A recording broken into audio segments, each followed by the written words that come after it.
Jaya Radha Madhava Kunja Bihari.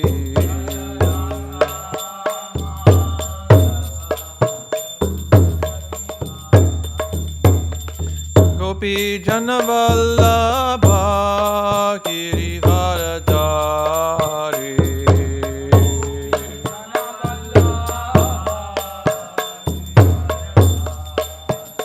Gopi Jana Vallabha Girivaradari.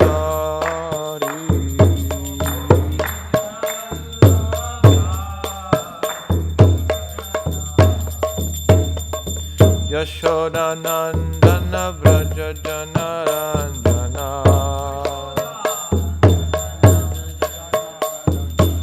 Yashoda Nandana Vraja Janaranjana. Yamuna Tira Vanachari. Yamuna Tira Vanachari. Jaya Radha Madhava Kunja Bihari.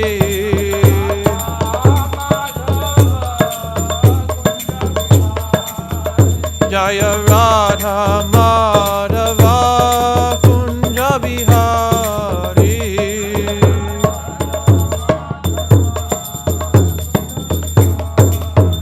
Hare Krishna, Krishna Krishna, Hare Hare, Hare Rama, Rama Rama, Hare Hare.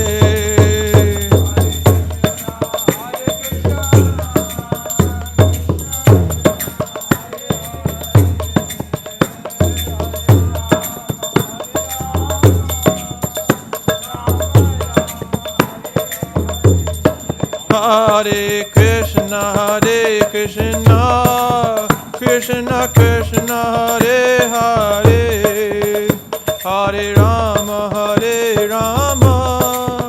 Rama Rama, Hare Hare.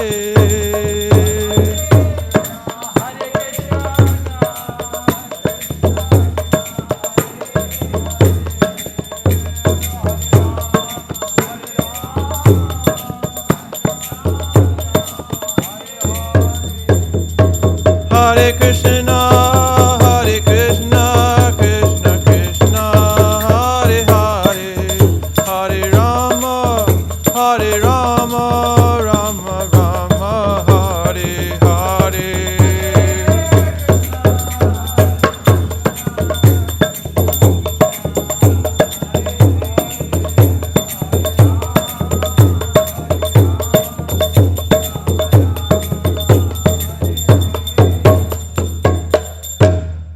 Jayam Vishnupad Paramahamsa Parivrajacharya Ashtotra Siddha Shishimad. His Divine Grace A.C. Bhaktivedanta Swami Srila Prabhupada Ki Jai. Jayam Vishnupad Paramahamsa Parivrajacharya Ashtotra Siddha Shishimad Bhakti Siddhanta Saraswati Goswami Maharaj Prabhupada Ki Jai. Ananta Koti Vaishnava Vrinda Ki Jai. Namacharya Srila Haridas Thakur Ki Jai. Prem Sekaho Shri Krishna Chaitanya Prabhu Nityananda Shri Advaita Gadadhara Shivas Adi Gaur Bhaktivinoda Ki Jai. Shri Radha Krishna Gopa Gopinath Shyam Kun Radha Kun Giri Govardhan Ki Jai. Vrindavan Dham Ki Jai. Navadvip Mayapur Dham Ki Jai. Jagannath Puri Dham Ki Jai. Bhakti Devi Ki Jai. Tulasi Devi Ki Jai. Yamuna Maya Ki Jai. Ganga Maya Ki Jai. Samaveta Bhaktivinoda Ki Jai. Srila Prabhupada's Transcendental Bhakti Distribution and Daiva Varnashram Farm Communities Ki Jai. Gaur Premanande. Hari Hari Bol. All glories to the assembled devotees. Hare Krishna. All glories to the assembled devotees. Hare Krishna. All glories to the assembled devotees. Hare Krishna. All glories to Sri Guru and Sri Gauranga. All glories to Srila Prabhupada. Namo Om Vishnupadaya Krishna Prasthaya Bhutale Srimati Bhakti Vikasa Swami Namani 44 to 47. Om Namo Bhagavate Vasudevaya. Om Namo Bhagavate Vasudevaya.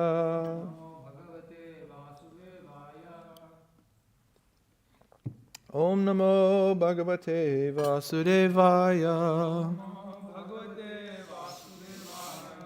Reading from Srimad Bhagavatam, Canto 3, Chapter 12, Text 44 through 47. Anvikshiki Trayi Varta Danda Nitihi Tata Evacha Evam Vyahritayah Cha Asan Pranavaha Hi Asya Dahrataha Anvikshiki Trayivarta Anvikshiki Trayivarta Dandanitis Tathaivacha Dandanitis Tathaivacha Evam Vyahritayaschasan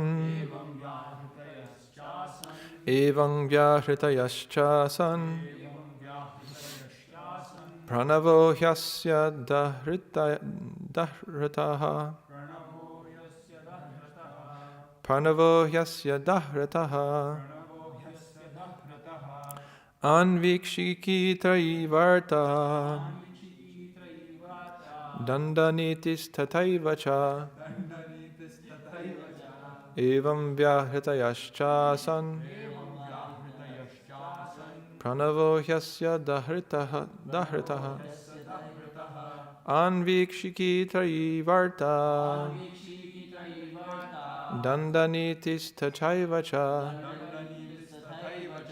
Evam Vyahritayaschasan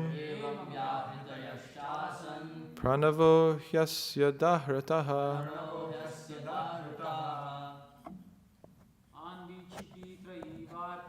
Anvikshiki Trayivarta Dandanitis Tathaivacha Dandanitis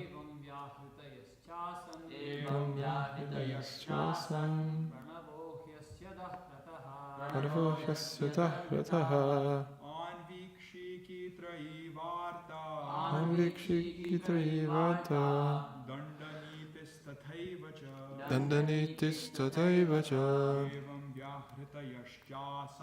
Evam Vyahritayaschasan Pranavo Hyasya Dahrataha Pranavo Hyasya Dahrataha Anvikshiki Trayivarta Anvikshiki Trayivarta Dandanitis Tathaivacha Dandanitis Tathaivacha Evam Vyahritayaschasan Evam Vyahritayaschasan Pranavo Hyasya Dahrataha Pranavo Hyasya Dahrataha Mataris Anvikshiki Trayivarta Dandanitis Tathaivacha Evam Vyahritayaschasan Pranavo Hyasya Dahrataha Anvikshiki Logic Trayi The three goals, namely religion, economy, and salvation. Three goals, namely religion, economic, salvation. Varta, Varta, sense gratification. sense gratification. Danda, Danda, law and order. law and order. Nitihi, Nitihi, moral codes. moral codes. Tata, Tata, as also. as also. Evacha, Evacha, respectively. respectively. Evam, Evam, thus. thus. Vyahritayah, Vyahritayah, the celebrated hymns Bhu, Bhuva, and Swaha. the celebrated hymns Bhu, Bhuva, and Swaha. Cha, also. Also, Asan, Asan, came into existence. into existence. Pranavaha, Pranavaha, the Omkar. Omkara. He, He, certainly. certainly. Asya, Asya, of him. Brahma. Brahma. Dahrataha, Dharataha, from the heart. from the heart. Translation by His Divine Grace A.C. Bhaktivedanta Swami Srila Prabhupada. The science of logical argument, the Vedic goals of life, and also law and order, moral codes, and the celebrated hymns Bhu, Bhuva, and Swa all became manifested from the mouths of Brahma, and the Pranava Omkar was manifested from his heart. So I'm going to read 45, 46, and 47, just myself. Tasyo Tasyoshnig asil lomabhyo gayatri chatvacho vibhoho trishtum mam sat snuto nushtub jagatastana prajapatehe. Thereafter, the art of literary expression, Ushnik, was generated from the hairs on the body of the almighty Prajapati. The principal Vedic hymn, Gayatri, was generated from the skin, Trishtup from the flesh, Anushtup from the veins, and Jagati from the bones of the Lord of the living entities. Majaya panktir utpana brihati pranato bhavat. The art of writing verse, Pankti, became manifested from the bone marrow, and that of Brihati, another type of verse, was generated from the life breath of the Lord of the living entities. 47. Sparshas tasya bhavajjiva svaro deha udahrita ushmanam indriyanyahur antasta balam atmanaha svara sapta viharena bhavanti sma prajapatehe.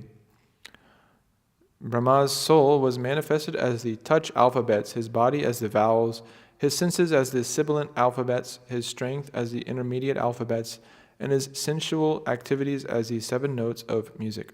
Purport. In Sanskrit, there are 13 vowels and 35 consonants. The vowels are a, I, u, r, l, a, I, o, ao, and the consonants are ka, ga, etc. Amongst the consonants, the first 25 letters are called the sparshas. There are also 4 antastas. Of the ushmas, there are 3 s's called talavya, murdhanya, and dantya. The musical notes are sha, re, ga, ma, dha, and ni. All these sound vibrations are originally called Shabda Brahma, or spiritual sound. It is said, therefore, that Brahma was created in the Mahakalpa as the incarnation of spiritual sound. The Vedas are spiritual sound, and therefore there is no need of material interpretation for the sound vibration of the Vedic literature.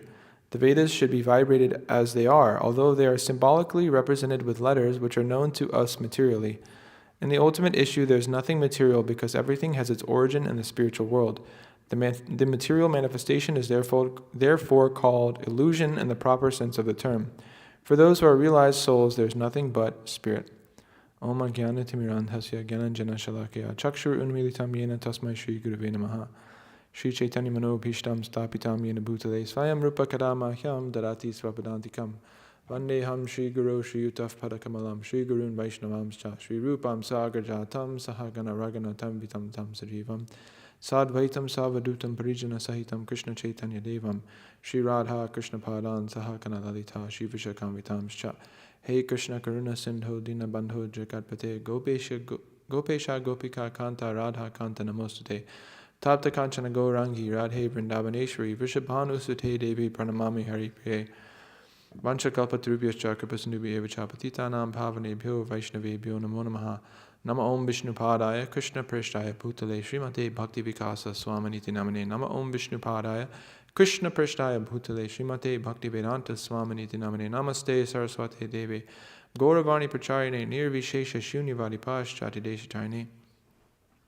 Jai Shri Krishna Chaitanya Prabhu Nityananda Shri Advaita Gadadhar Srivas Adi Gaura Bhaktavinda Hare Krishna Krishna Krishna Hare Hare Hare Rama Rama Rama Hare Hare Yasya Devi Parabhakti Yata Devi Tathagaro Tasyaite Katita Hirta Prakashante Mahatmanaha Anvikshiki Trayi Varta Danda Nitis Tataivacha Evam Vyahritayascha San Pranavo Hyasya Dahritaha. The science of logical argument, the Vedic goals of life, and also law and order, moral codes, and the celebrated hymns Bhu Bhuvan Swa all became manifested from the mouths of Brahma, and the Pranava Omkar was manifested from his heart. So, we're continuing seeing how Lord Brahma is going about this secondary creation. Like it's been mentioned before, he's created a lot of these other living entities that came out of different parts of his body, and now he's creating some other things. So here specifically mentioned logical arguments, the Vedic goals of life. So it's mentioned in the word for word. That's it's dharma, artha, kama, moksha. These things. and also law and order, moral codes, different hymns, and then later in these other verses we just read, the poetic meter, musical notes, these Sanskrit syllables and such. So these things are all being manifested from Brahma at this point. But it's not that he's creating these things from scratch, actually. As we read in the purport that we just read, actually, ultimately everything is coming from the spiritual world, and simply Brahma is manifesting these things into the material world. So he's kind of the instrument through which these different things are coming into the spiritual, into the material world from the spiritual world. This word asan is used in the word for word here. If you go up, it says came into existence. So, and then in the translation, Prabhupada says these things were manifested from his heart. All these things that he's listing, they were manifested from his heart. So, they're brought into this material world through the agency of Lord Brahma. And I'm going to get to the verse 47 that has the purport in a second, but just really quick here to cover this. I was finding it, just thinking, one thought I had on this was that law and order and moral codes, these things are brought into the material world by Brahma, again, from the spiritual world as is being explained. And so it's kind of showing that these things, there is an actual absolute truth to these things. And the modern world is very much propagated that this moral relativism, it's called, it's like a philosophy that's been manufactured just a few hundred years ago by different philosophers, Western philosophers, that actually there's no such thing as good or bad, evil or good. It's all relative, depends on our perspective. But here, very clearly being stated is that moral codes and law and order, these things are eternal actually, and first of all existing in the spiritual world, and Brahma's bringing them in. So actually there is a absolute truth, there is an absolute morality, absolute, the laws of nature and things like that that can't be broken without having consequences. So, of course, these philosophers, we understand that they're very foolish, but this is just more kind of emphasis on that, more proof on that, that there actually is right and wrong, there is such thing as morality, and it's not something that we can just concoct and say, your truth and my truth, and let's all just kind of agree to disagree, that kind of thing. If we continue on,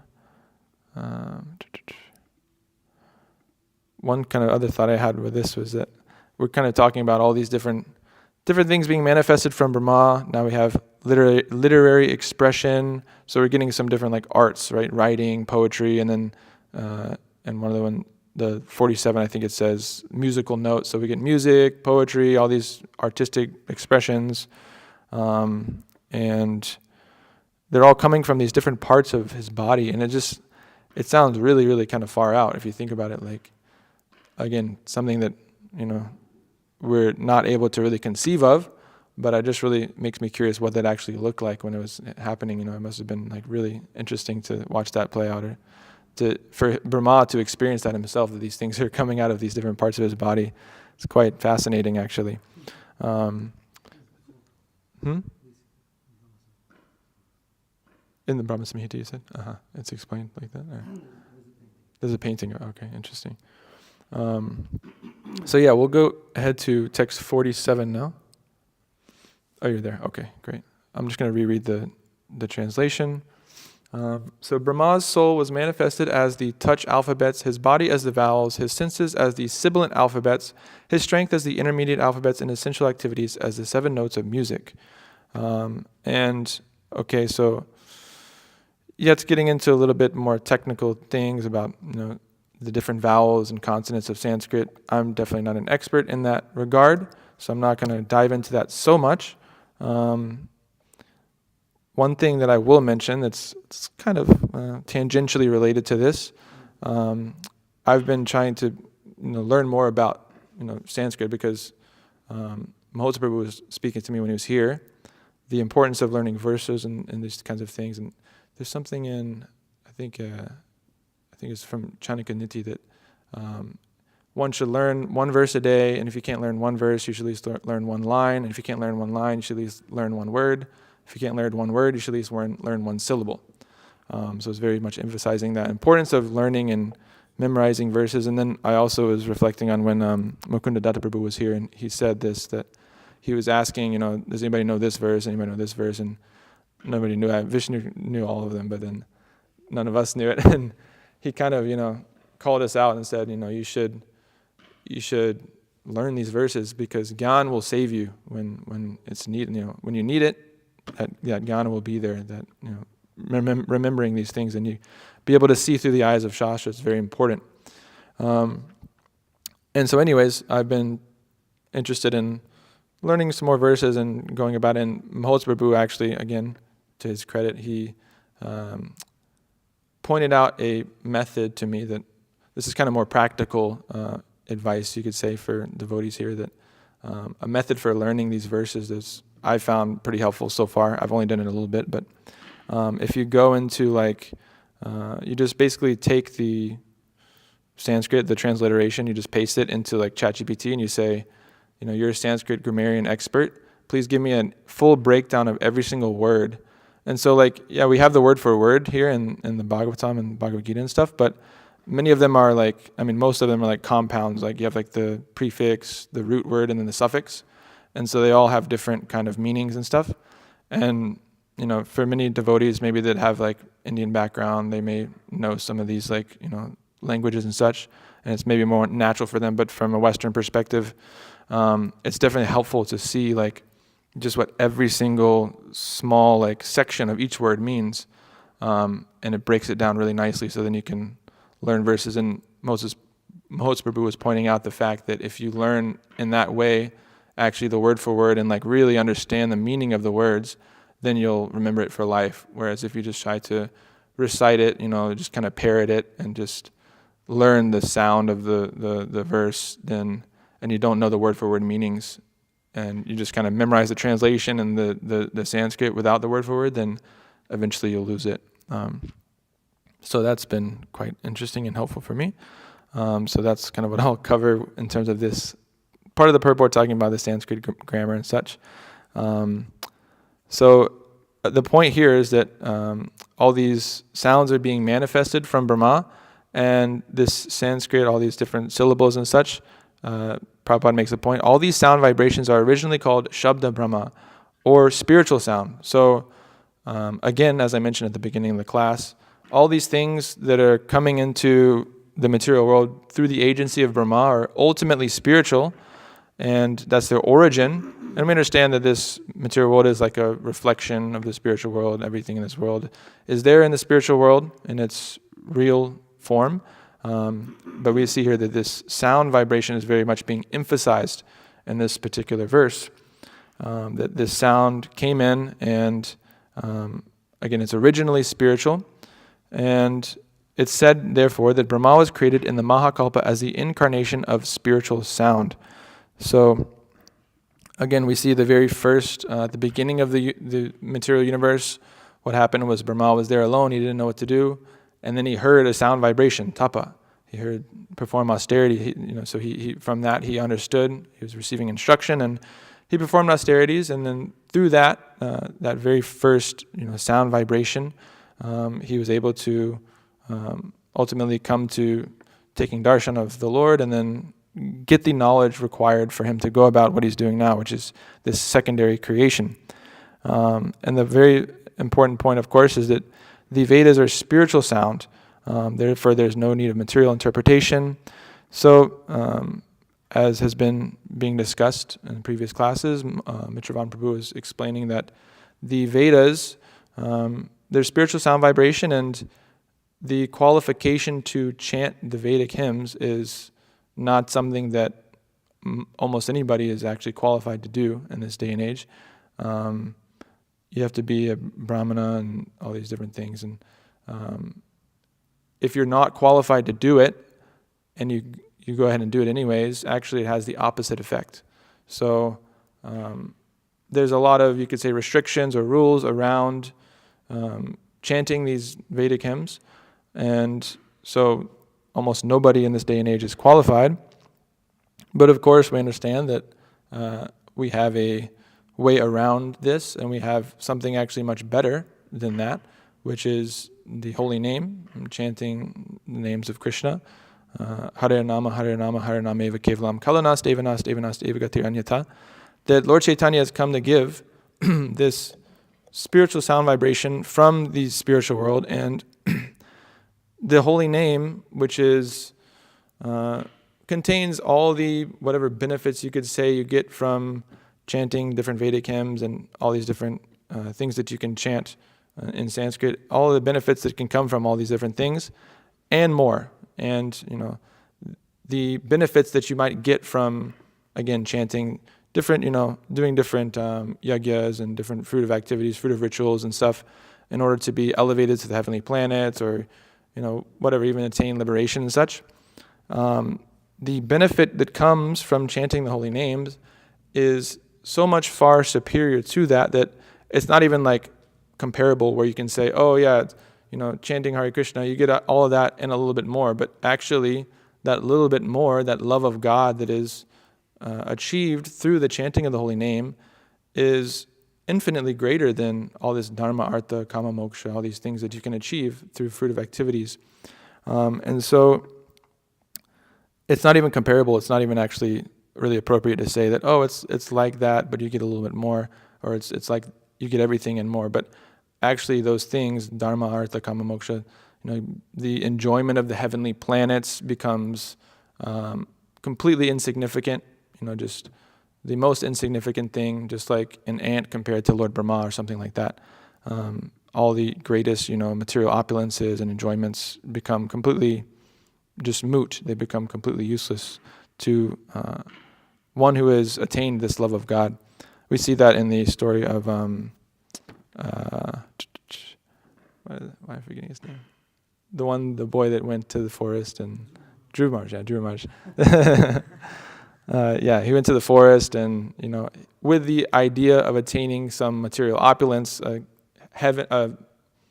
kingdom greater than his father's kingdom, which was extremely great, and he went there with this idea that he was going to get this from the Lord, and he went and worshipped the Lord with this in mind. But then, upon seeing the Lord and understanding the implications of what it means to actually take darshan of the Lord, all of this idea of attaining some kind of enjoyment materially, some kind of greater kingdom, it became, again, this completely insignificant thing in his mind, and he realized the foolishness of desiring such a thing. There's this other story of this lady that was walking in the forest, and she had some sticks or something like that, some heavy load of like wood or something she was carrying, and she dropped it, and she was already like very tired from carrying it, and so she thought, oh, I can't pick it up, I'm so tired. So she said, Govinda, Govinda, and then Govinda came, and he said, yes, I'm here, what do you want? And she's like, well, can you help me pick up this load of sticks and put it back on my head? So we see this is a very foolish use of calling out to the Lord to ask for some kind of material benefit or some kind of gain materially.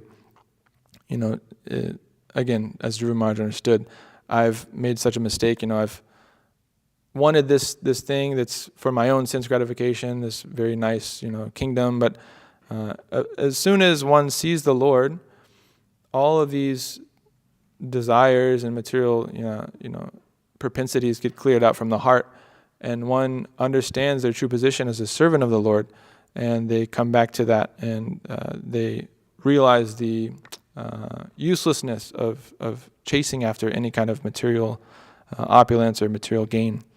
And so again, back to this idea of sound. So the Vedas, they should be vibrated as they are, although they are symbolically represented with letters which are known to us materially. And then Prabhupada's making this ultimate point in the purport.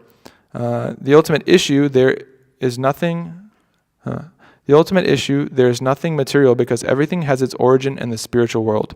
The material manifestation is therefore called illusion in the proper sense of the term. For those who are realized souls, there is nothing but spirit.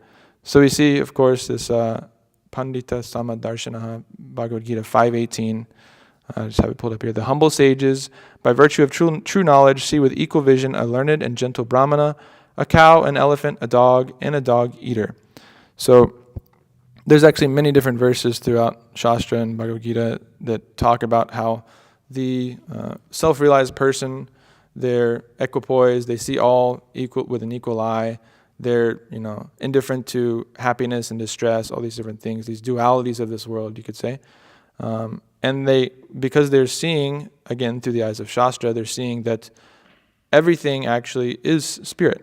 For those who are realized souls, there's nothing but spirit. And so the topmost devotees, the Uttamadhikari, they see all living entities as pure devotees, except for themselves.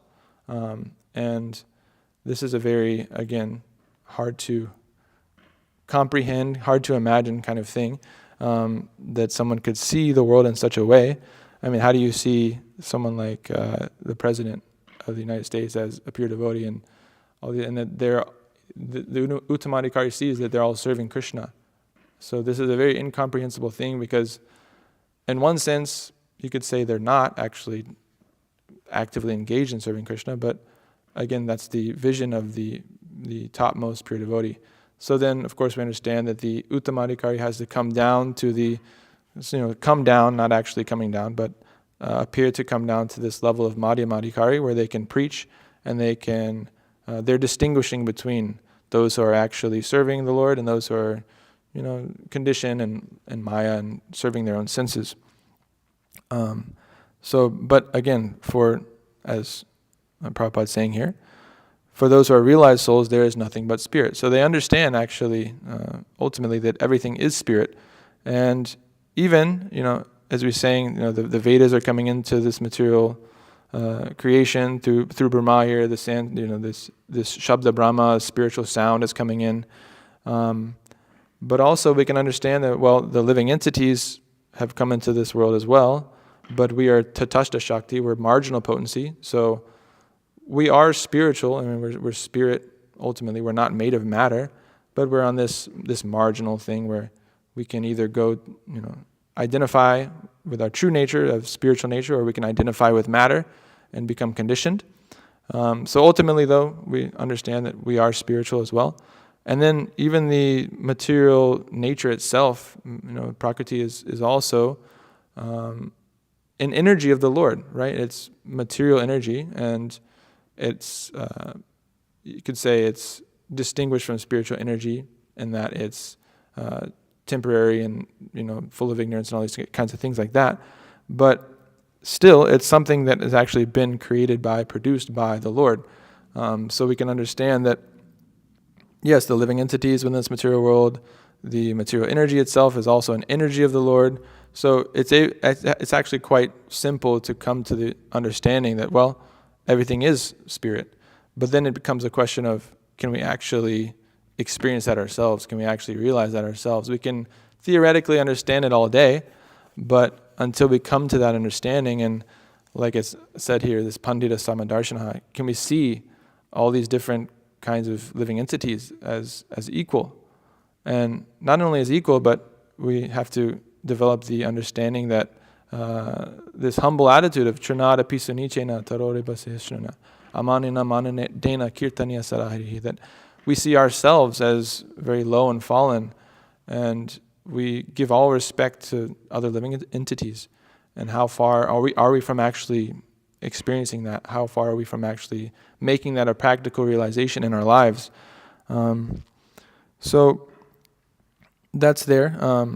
One thing I wanted to mention about that is that something that really hit me in a good way. The other day was during our Brahmacharya class when Vishnu Prabhu mentioned about how ultimately, like these, as living entities, human beings in Kali Yuga,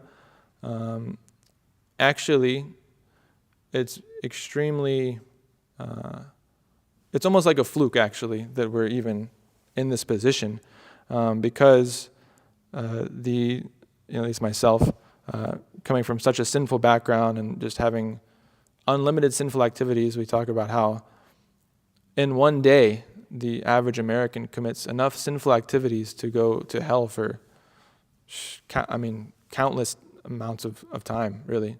if you take one bite of the meat of a cow, then you have to take as many births as there are hairs on that cow. And I mean, how many other horrible sinful activities are we committing, in modern society every single day? Everyone's doing it. And so really, it's like we've probably been, before this in hell for just so long, just suffering like anything. And somehow we just got lucky enough to just barely make it to the human form. We just barely poked our head up into the human form for a second. And somehow, again, we're lucky enough to be in the association of devotees and being able to study this Vedic literature and understand that by vibrating, the Hare Krishna Maha Mantra, we can actually make an end to all of this terrible suffering that we've been going through for countless eons. And it's actually quite simple. It's very simple. It's actually easier to go back to Godhead than it is to go to hell in a lot of ways, because so much effort is taken. You have to go and work so hard, get your degree, and then go like a dog to all the different companies around and beg them to take you in and become your master. Have to beg to become someone's slave, and then you're working so hard, and you at the end of the day you're really tired. So then you have to go take your hard-earned money and go buy some alcohol with it. And alcohol, how much work does that take to produce? Right, so much effort to. First of all, they have to create the glass for the bottle. That's some effort, and then they have to ship it all over the country, and the vehicles that are made to ship that. That's how much effort is that? How much effort is it to extract the oil from the earth so that can be used to fuel the vehicles? I mean, it's just infinite things. So much work going into creating this highway to hell, you could say, and to be again, to be Krishna conscious, to be awaken our natural position of love of Krishna, devotion to the Lord, and this natural, happy, very peaceful, loving state of existence, of consciousness. It's so simple. It's actually really, really simple. We can do it anywhere. Actually, we don't have to be right here and doing it. We can go anywhere in the world. All you need is association of devotees, which again, it's very rare, but we're lucky enough to have that. So, and devotees can be anybody. It doesn't have to be some genius. You don't have to go associate with some very rich businessman. You don't have to somehow climb the ranks and a corporate ladder and okay, now I'm associating with the CEO and now I can finally achieve. No, you can actually go anywhere and associate with devotees, and they're the most welcoming, loving people. If you come in with the right attitude, of course, but if you come in with the proper attitude, they'll literally just take you in and take care of you. And I mean, that's what happened to me. My experience. I came here and immediately I was just taken care of. Here's a place you can sleep. Here's everything you need. Here's anything you need, we'll buy it for you. Here's some really amazing prasadam, cooked with love. We're gonna give you, Chandan Acharya Prabhu would just give me classes like every day and patiently explain the philosophy to me. I'm such a fool, and he explained it all to me very nicely. Helped me understand, answered all my questions. Some people come in and they ask so many questions, and devotees will just sit with them and answer all their questions and talk to them and talk. Who does that? Who in the outside world would really just give their time and sit with someone and just talk to them and explain things to them, all for free? We don't expect any kind of monetary gain from this, any kind of compensation or remuneration, anything like that. So it's a very, very simple process, very, very simple life, and we can do it anywhere. That's why it's nice that we're moving to this direction of the farm community, because we can show this more practically. That right now, we have this place. It is nice, but it doesn't necessarily convey to the rest of the world that, hey, look, we're living very simply. We're living different than the rest of the world. We live different for sure, but it's not so apparent necessarily from just the outside looking in. We're in the city still. We have all these vehicles. A lot of our lifestyle is using some of the similar things that the karmis use. But when we go to the farm, it'll be nice to show, hey, look, we can live here just off the land very simply and show that this, this lifestyle is a completely 180. It's a complete flip, and it's a complete rejection of the modern society and how they're living, how they're pursuing happiness was in such a vain attempt. And again, this sound vibration, as I was saying, well, we understand this.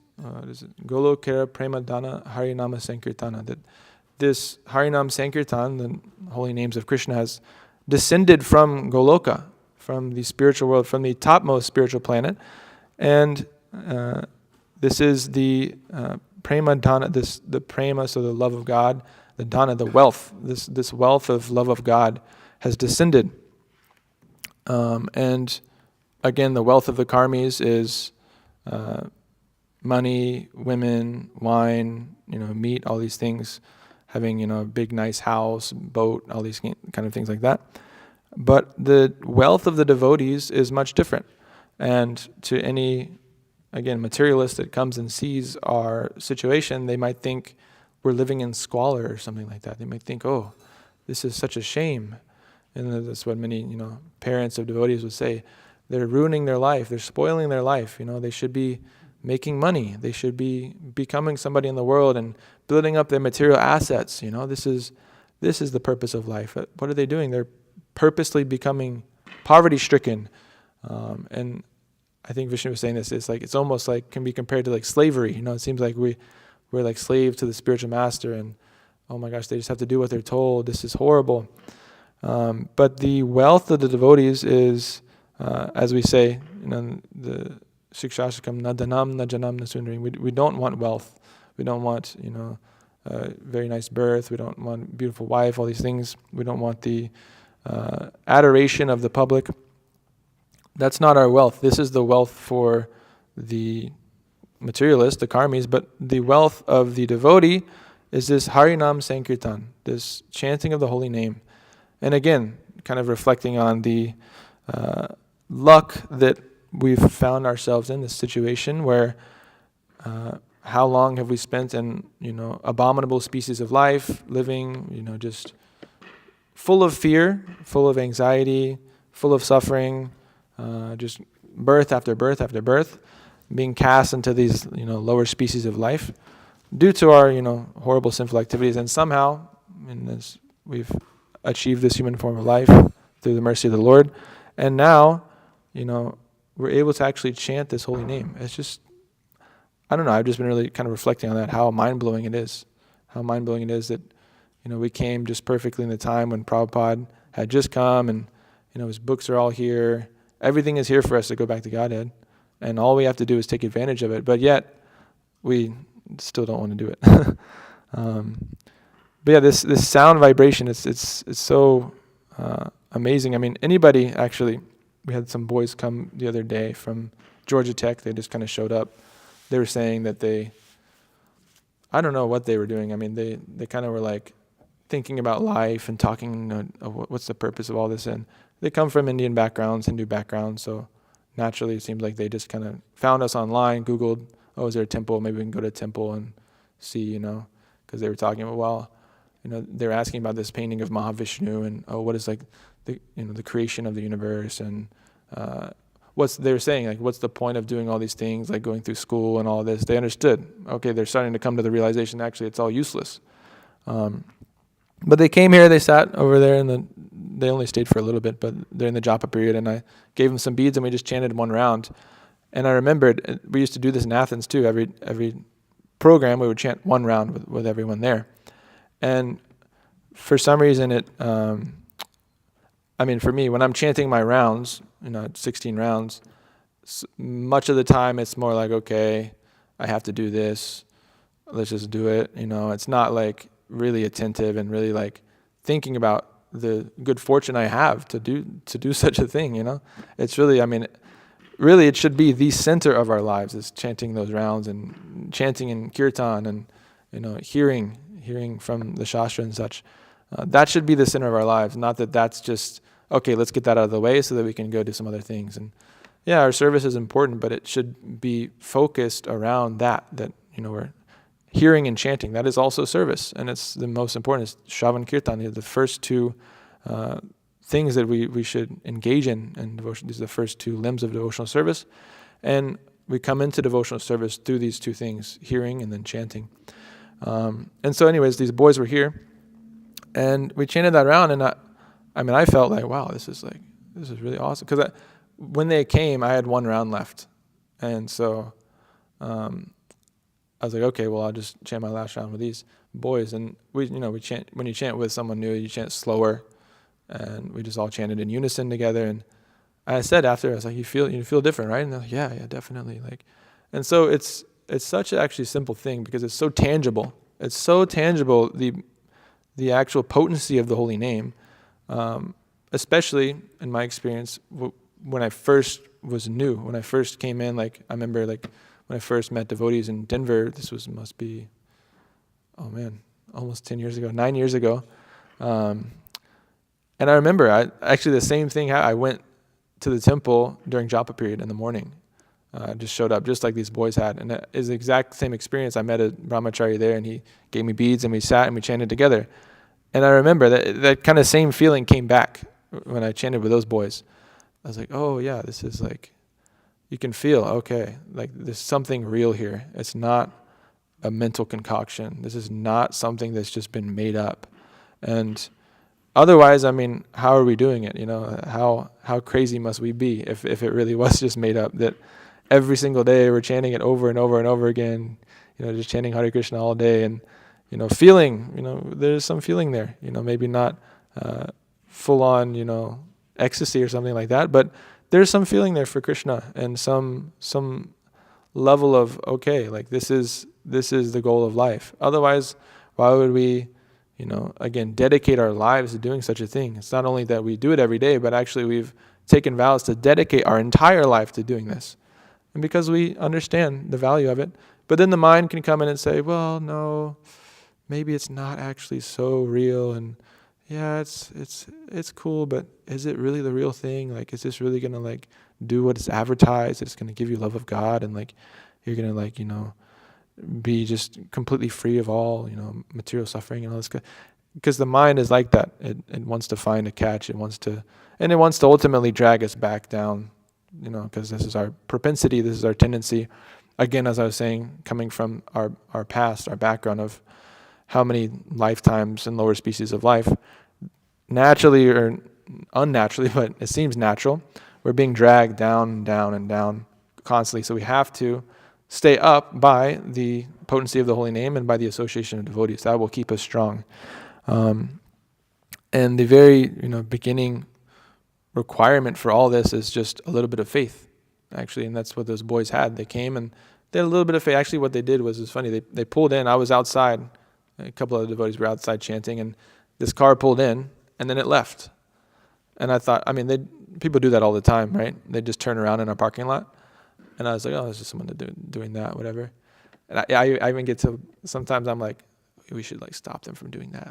I don't know, I get a little fried out for some reason, that I don't like that people are just turning around in a parking lot. But anyways, I was like, whatever. Okay, they did that. And then 5 minutes later, they came back and they parked. I was like, who is it? I was a little sketched out because it was dark out, and I was like, what are they doing? Are they trying to rob the place or something? They parked, and then they got out, and it was these two boys, and I was like, oh. But so they had a little bit of faith in Krishna, a little bit of, okay, we're inquiring about life. We're curious about what's the purpose of it. Let's go to the temple. We have some faith that maybe there's some answers there. And so then they came and they chanted around. They took the beads, and hopefully they continue chanting. So it requires that little bit of faith, little bit of, just not even much at all, just a little bit actually. And that's how we can kind of begin this. But without that little bit of faith, then we're completely lost. We're not able to actually do anything. And I was reading something interesting. I'll end soon, but I was reading something interesting in Bhagavatam yesterday. If you pull this up, 11.4.11. That it was just, the point was being made that, let's see here. You can just go to the translation. Some men practice severe penances to cross beyond our influence. So this is the demigod speaking, which is like an immeasurable ocean with endless waves of hunger, thirst, heat, cold, and other conditions brought about by the passing of time, such as the sensuous wind and the urges of the tongue and sex organs. Nevertheless, although crossing this ocean of sense gratification through severe penances, such persons foolishly drown in a cow's hoofprint when conquered by useless anger. Thus they exhaust the benefit of their difficult austerities in vain. So the point is being made here that these people that perform all these severe penances, and they might do all these, really amazing penances and such austerities. The point is, they're doing all this, and Prabhupada's explaining in the purport that while their heart is still filled with material desires, and so therefore what happens is ultimately they become frustrated because their heart's full of material desires, they can't gratify them, and so anger comes about, krodha, anger comes about. And because of this anger, it's actually explained that when someone curses someone, then their pious credits are depleted. So through this anger, they end up cursing, and all of their austerities, all of that fruit of all their austerities is just lost because of a little bit, like it's explained here. They foolishly drown in a cow's hoofprint when conquered by useless anger. I thought that was really amazing. They're drowning in a cow's, the imagery of that, drowning in a cow's hoofprint. Imagine it's like you just get up, like, what are you doing? Why are you drowning like that? But that's the situation that they come to. But the point is that we might go through all these austerities. We might try so many different things to clean our hearts, but the only thing that can do that is the holy name. Cheto Darpana Marjanam. This is the first effect of this chanting, is that it cleans our heart of all contaminated, dirty things. And as I was saying before, most of us, in this Kali Yuga, we're actually full of very, our hearts are extremely black with dirt. And so it needs quite a lot of cleaning. And this is the only way, because the potency of the holy name, it's compared to the sun, it purifies all impure places. And so this is required. We have to have that. And so again, we really don't understand the good fortune that we have by being part of Lord Chaitanya's movement. He's most merciful upon the most fallen. So, the more fallen we are, the more mercy we get. And so really we're not qualified to chant the Vedic mantras and the hymns and stuff like that. We're not, nobody's born as like a qualified, brahmana and all these things. And we don't actually have the piety generally to actually attain what we're going for, but because we are part of this, again, movement of Lord Chaitanya, and we are recipients of this mercy of the Lord, the most munificent incarnation of the Lord Chaitanya, we actually have a chance. And so it's very beautiful. We can come to this understanding that everything is spiritual, everything is spirit, and we can come to this level of Pandita Samadarshana, that's seeing everything equally and understanding our true nature as spirit souls, servants of Krishna. So that's everything I had to say. If anybody has comments, questions, protests.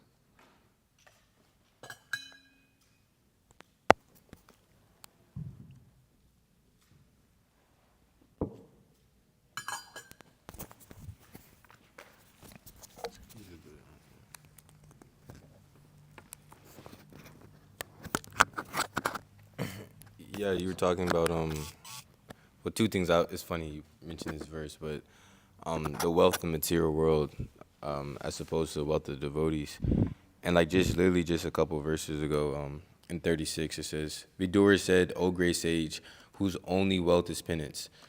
He's talking to Maitreya Muni, how Maitreya Muni's his real wealth is this penance and austerity, and I was thinking about that, how even if someone were to just follow the four regs without doing it under the guidance of a guru, it actually wouldn't be effective. Because the only reason why it becomes effective is because you're getting the mercy of the guru, because the guru tells you to do it, and by doing it, that's how you get the mercy of advancement. And this is like the real wealth of devotee, actually. And Guru Maharaj has a lecture, when nice isn't being so nice, something like that. And he's talking about Gaur Kishore Das Babaji, and how, on your point you're making, how devotees are very welcoming. But, Gaur Kishore Das Babaji was not so welcoming. Yeah. People come to him, he would like hit him with a stick. However, Guru Maharaj make the point that he's the most nice person. He's the most nice person in the whole universe because he's fully Krishna conscious. And even though externally speaking, a devotee, you might come to him, it might seem like he's rude or something. If they're pure and they're fixed and doing what they're doing, they're probably doing that for your benefit. But you're not able to see it. And Guru Maharaj is making that interesting point that even though externally speaking, a devotee, you might seem like he's being mean or rude, he's still the most nice person because he's fully Krishna conscious.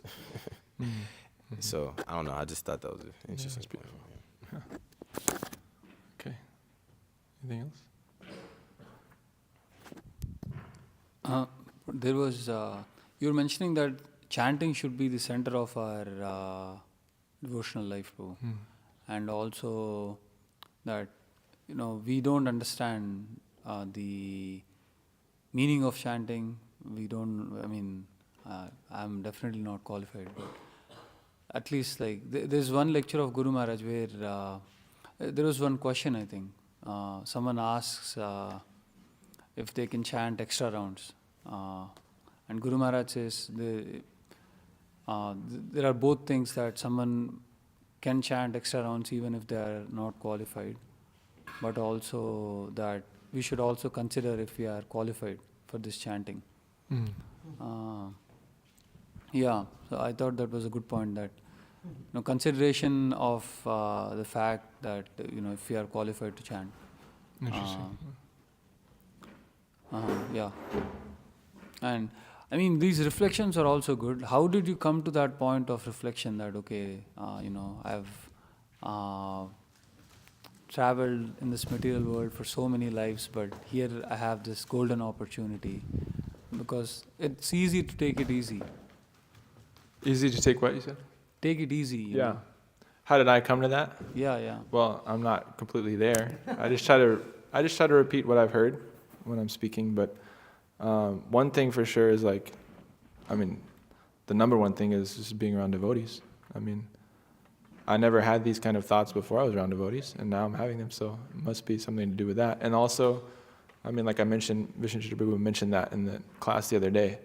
So whenever I hear something like that, I try to, because anyway, I'm very thick in the head, and when I read, a lot of times I don't remember what I'm reading. It's I really try to, but it just doesn't stick there. So when something does stick, I try to remember that, and I try to remember that I don't have to be super intelligent or extremely some genius to be Krishna conscious, and that anybody can be Krishna conscious, and I just have to have some faith and have some try to develop some devotion and follow, basically just follow properly. And another thing that helps me, it's being around devotees that have that mindset. Like Moza Prabhu, again, I used to stay in his room, and he has that on his dresser, in his cabinet. Labdha sudur labhamidam bahu sambhavante manushamartadam anittim apihariraha turnam yateta napateran amriti avan nishayasai vishadika kalu sarvatasyat. So that was one of the first verses I ever learned, and I don't know so many verses, but that was one of the first ones I learned, because he would emphasize that to me, and I always saw that on his closet, and I really liked it. I was like, yeah, that's really cool.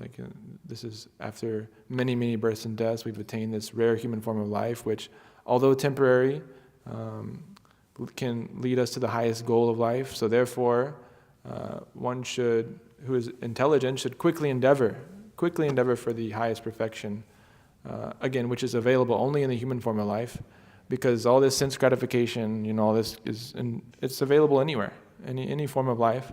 And you've had it so many times. And reflecting on that, I've had it so many times. Even in this life alone, I've had so much sense gratification. I joined when I was 28, so just full, 28 years, full-on materialist sense gratifier. And I know it didn't make me happy. So that's kind of what, when I get bewildered by Maya and I think, oh man, maybe there is some enjoyment out there, I just try to remember, no.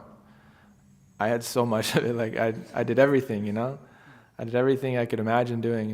Whatever, okay, maybe there's, I didn't get to travel internationally. I didn't get to, I don't even know, like, there's some things like, I always wanted to surf. I didn't get to do that. So the mind can like come into this, you didn't get to do this one kind of sense gratification. Ultimately, I did it all. Like, I did so much, and the more I did it, the more miserable I was. So I just try to remember that. Okay, like, be sober and like actually like, don't get emotional about this and see it for what it is. So yeah, just kind of trying to soberly reflect. And also, again, mainly it's being around devotees that are talking about this. And Guru Maharaj talks about this so much, this verse. He brings it up so many times. And Bhakti Siddhanta Saraswati Thakur used to talk about it so much. And so, yeah. Anything else? From the men? No? Okay. Mataji? No? Okay. Srimad Bhagavatam ki jai.